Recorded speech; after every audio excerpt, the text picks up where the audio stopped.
Wakenya tuambiane ukweli bana. We cannot be that ignorant. Tuwezi kuenda na kusimama kwa barabara ambayo iko inajengwa. For example like the road Mau Summit iko inajengwa kabisa, una record iko inajengwa. Then you say hata kama iko inajengwa is one time.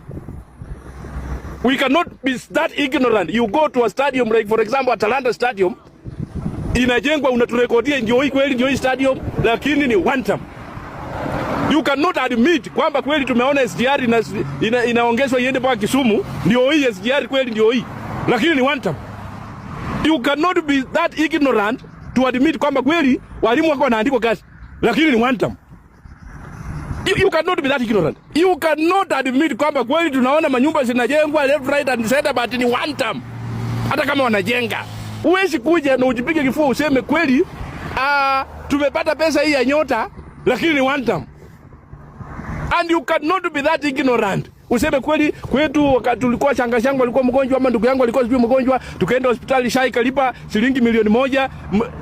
Then you say hata kama ilipa ni one time. Yani you cannot be that ignorant. You are summing up all the projects that the government is doing or the ongoing projects, to sum up all of them. Na unasema after all ni a World Bank. So one time. We cannot be that ignorant. The initiative ya Nico Kadi is a good initiative.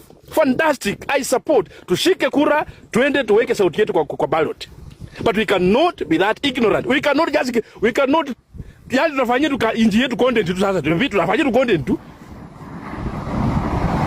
We cannot be that ignorant. Wakenya tuambiane ukweli. Today I choose to be on the other side. Na nimesimama chini ya miti ya Kumrembe. Mnajua hii miti, mnaona? Nimesimama chini ya hii miti. Kumusambwa yote itoke. Siko mnanipata? Hatuwezi bwana vijana. I know we are excited. Gen Z we are excited, but tunajishikisha handball. Mnajishikisha handball wenyewe. Mnakamata handball wenyewe tu. Yaani usimame kwa highway kabisa ile imesumbua watu wakati tunakuja nyumbani Disemba. Jamu inatukamata kwa barabara. Iko inaundwa kabisa, inapanuliwa. Then una admit kweli ndio hii. Unanionyesha picha, unanionyesha video ndio hii. Lakini unasema hata kama inaundwa ni one time. We don't care. Hapana bwana. Hapana. Hapana. Hiyo mimi siko hapo.